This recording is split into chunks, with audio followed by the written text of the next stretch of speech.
Hello, I'm Trudy Wright, and I'm the instructor for AODRM101, Active Records Management. I'd like to welcome you to the course this term, and I'm hoping you're enjoying this beautiful weather as we begin the course for the next several weeks, several months. I thought I'd do this introduction via video. I'll also do an overview of each assignment and post those links to those videos before the deadline, so everyone has an opportunity to get a fuller explanation of the sorts of things that I'm looking for in those assignments. And today's introduction will include a brief overview of the course, as well as help you to get to know who I am as your instructor for this course.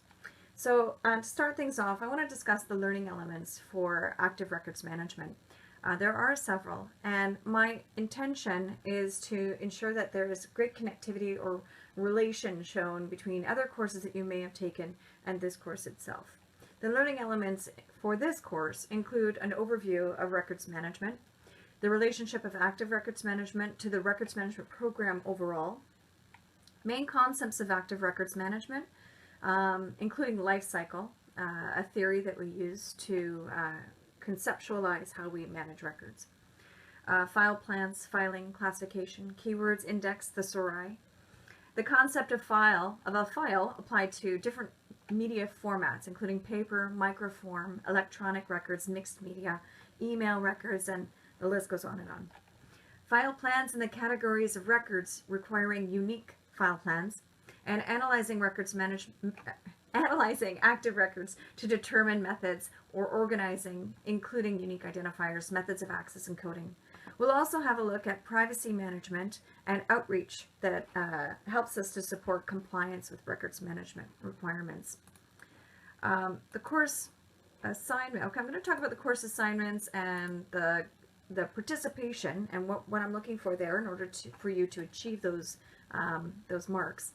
But first, I'd like to say that there is a course prerequisite for active records management. The prerequisite is the Records and Information Management Fundamentals course. If you've taken more than that, fantastic. You're going to get even more out of this course. Some of you may have already worked in the field of records management or archives or libraries, and some of you may be fresh and brand new. If you've worked in an office, it's very likely that you'll be able to make some connections with some of the topics that we'll talk about this term. But if you're absolutely brand new, there are course lectures for every week, which should provide you with some guidance and some of the basic information for you to grasp what we're talking about in this course. I ask you to update your personal information. When your course content was created, everyone was assigned a generic email account. I'll use those generic email accounts to communicate with you. It would be great if you were to update those. If you want to receive direct communication from me, so you can change those email addresses. You can use a Gmail account, a Yahoo account, Hotmail account, etc. What you need to do is you need to log into the D2L system. In your My Home screen, on the left-hand side of the screen, you're going to click on Email Address. Enter in your D2L password and a new email address in the space provided, and you're going to click Save. It'll be on the right-hand side of the screen. You might also want to add some information about yourself. You can add a photo. I've added a photo to my account, so when I make a post, you'll see my picture. And this just helps to provide some greater familiarity between yourself and your peers and your instructor in the course. So it puts a face to the name, which I always think is very useful. In the discussion board, I'm asking you this week to introduce yourself. Now, your introduction will be in Forum 1, the Week 1 forum. Don't post your introduction to the general threads, okay, the general forum. Go to Week 1 forum. You'll find student introductions as a thread right there. Please post your introduction there. And I'm hoping that you'll include some information about yourself. Have you worked in records management? Have you worked in an office?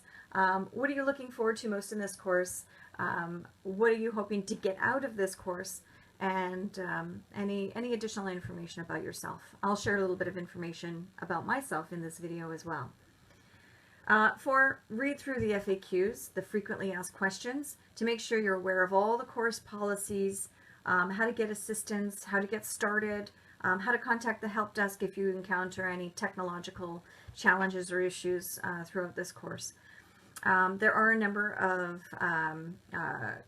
D2L policies and Ontario Learn policies that it might be beneficial to you to get to learn about. If you require any accommodation, please have a look at the policies and let me know if an accommodation is necessary to help you succeed in this course. So let's turn to the course assignments. There are 4 course assignments. Each is valued at 15% of the final mark. The deadlines are already put into the course calendar. So if you go to course home, you'll see the course calendar there. So you can actually click on calendar and you can see calendar view by month or agenda if you've never used it before, and you'll see that all of the chats and all of the assignment deadlines are listed there. The first assignment, which focuses on lectures 1 and 2, is due by 11:30 p.m. on Saturday, May 21st. Each assignment is going to, I'm going to create a video overview for each assignment, so you'll hopefully get to see lots of me this term. Extensions may be granted upon request, but students need to make that request prior to the deadline. If requests for extensions are made on the day that the assignment is due, they will most likely not be granted. So you need to think ahead and provide yourself with enough time to complete the assignments. And I recognize that most of you are likely working full-time, possibly taking multiple courses, and I sympathize with that. I myself, I work full-time. I'm a doctoral student as well, so I know we're all very busy folks, and I can definitely sympathize with that. So please manage your time so that you have enough time to complete the course exam. Will be made available to students in the exam folder under course content on Tuesday, August the 2nd. So it'll be posted at that time, but students will have between August the 2nd and August the 13th to complete the assignment. You will need to submit that assignment in the Dropbox, just like you did all of the assignments. It is due on Saturday, August the 13th by 11:30. There are no extensions available for the exam. They must be submitted by that time. In order to complete this course, students must submit all 4 assignments and the final exam in order to complete the course requirements. Now I'd like to talk a little bit about the participation requirements. 20% of your mark is down to participation, and there are 2 components to participation. The first is the discussion board. In the discussion board, 10% of your participation mark is going to be based on making original posts based on lecture readings, responding to questions, and providing responses to other student posts. So it's more than just making 1 post per week.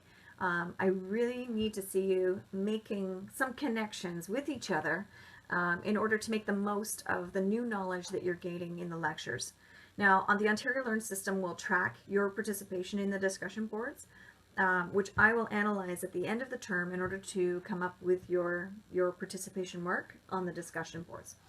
If you have any questions about discussion boards, you can post it in one of the general forums at the top of the discussion board page, and I will respond to you that way. Course chats. There are several course chats scheduled throughout the term. They will last approximately 1 hour. Usually the course chat begins with a little chit chat. How's everybody doing? You know, gauging how well folks are doing and like how things are going. And then we go into a weekly topic. Now the topics could be either, or could include the weekly lecture, the lecture from the week before, because the lectures are roughly every other week. They could also include a discussion about confusion on the assignment, the clarity for any lecture points. It could bring topics from the discussion board into the chat.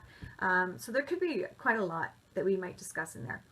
We might also discuss things that may come up in the news, in new media, online. We could talk about a great number of things. In the last term, we spent a lot of time actually talking about the Apple controversy over privacy. And that really wasn't covered in the lectures, but it was relevant to what we were talking about in terms of privacy management. So it did come up. Now you can look at the course schedule. You'll see that where the chats are scheduled, where they're listed, when they'll happen. They happen at 7 p.m. each night. If folks are interested in having a weekend chat, please let me know. I've never done a weekend chat because I want to give you guys an opportunity to have a weekend. But in my last course, we did have a student who worked every single night of the week, so it was a challenge. Let me know if there's a challenge. You'll notice that the chats are scheduled throughout the week. So if Tuesday night is the first chat, you'll know that the next one is on a Thursday, and the next one's on a Tuesday or Monday, or the next one's on a Friday, and so on and so on, in order to maximize the opportunity for students to participate in the chats. Because what I found was when I originally posted them on the Tuesday and held them on the Tuesday every single time, it just excluded too many students. So I want to optimize your opportunity to participate in the chats. You'll notice that there are 6 chats altogether. You do not need to participate in all 6 chats. In order to earn your 10% participation out of the chats, you only need to participate in 2 chats. 2 chats. And by participate, I mean actually actively participate. Logging in and not saying anything will not constitute participating in the chat. I need you to dig in, ask some questions, make some valuable time worth it for you. Make it worth it for each other as well, okay? If you have a question and you feel like it's a silly question, or you feel like you're out of your depth, ask it anyways. Seriously, just put that question out there. If another student doesn't answer it, which oddly enough happens a lot of the time, I'm going to be there and available to answer the question. If it's something that you want to follow up from some other place in the course, you can also email me. So I endeavor to respond to emails within 48 hours. More often than not, I respond within a day, but because we're going into the summer months, I ask for at least 48 hours, which means that if you have a question about a chat that's scheduled or an assignment that's due, please don't send me an email for clarification the day something is due or the day something's happening, because either I'm marking assignments already or I'm waiting for your assignments to be submitted the next day. Okay? So I ask this of you, and I hope you'll see me in the first chat, which is on Tuesday, May 17th at 7 p.m. It's in the chat room. Once every chat is completed, I'm going to save the transcript and post it in a transcripts folder in the content section of the course. Now, there's also a learning plan. The learning plan provides you, it's a table, and it provides you with a week-by-week instruction on what we're doing that week. So in week 1, May 10th to May 16th, we have an overview of the course, definitions, features, and concepts related to active records management. I'm hoping you'll read Lecture 1. We have required readings. We also have optional readings. You don't have to read the optional readings. For those of you who are more experienced in this area, you may wish to do something that's a little more advanced for, beyond the basics. So Lecture 1, that's the required reading. The optional readings include the 1998-1999 articles by Youssef and Chell. So they're already in the content section of the course under week 1, week 2. I combined them. There are no activities or assignments this week other than posting your introduction and responding to the learning activity in the discussion board. But you'll see in that table that I've put when an activity or an assignment is due, and you'll see right to the end of the course. If you have any questions, please don't hesitate to ask me questions. There are 3 places that you can ask me questions. You can ask via email. I look at the email every day. You can ask on the discussion boards. You'll notice that in the course on the discussion board, I'm going to go to the discussion board right now. If you go to the discussion board, there are course discussion, like the major discussions. You'll notice course discussion board, general, could be anything. Questions regarding lectures and readings, questions regarding assignments, questions regarding participation, questions regarding the exam, job postings and workshops. And I've already posted a couple of them there if folks are looking for work. Resources and tools, and networking post-course connections. This is something that came up in our last course.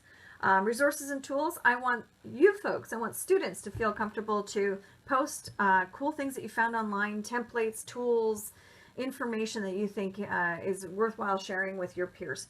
Networking, please feel free to post either your connection, your links to your LinkedIn accounts, your email addresses, if you want to keep connecting with students after the course ends. Job postings and workshops, if you come across a job posting and you want to share it with your peers, by all means post it, okay? I'll keep a lookout and I'll post as well. Week 1, we begin with student introductions and the learning activity of Introduction to Active Records Management. So there I'm looking for 2 things. In the first lecture, I emphasized the importance of establishing a records management policy. I want you to locate a records management policy online or within your current workplace, if you work in an office. And 1, discuss how active records management is presented, what definitions are included, and how compliance is encouraged. 2, what are the strengths and weaknesses in the policy that you find? Is it an excellent policy? If it is, fantastic. If it isn't, why not? It's my belief that anything can be improved and can be developed on. Perhaps the policy is old and needs to be updated. That's a valuable improvement to make. If possible, make a link, post a link to the policy that you found. If you work in a workplace where there is no records management policy, you'll find one at the Archives of Ontario, you'll find one with the City of Toronto, you'll find one with a lot of corporations. Most banks will have public records management policies. You'll also find one with the Government of Canada, with the Archives and Library and Archives of Canada, and so on and so on. Hopefully everyone will find one. All you need is access to Google, believe it or not. And you should be able to find something if you don't already have one that's available from your workplace.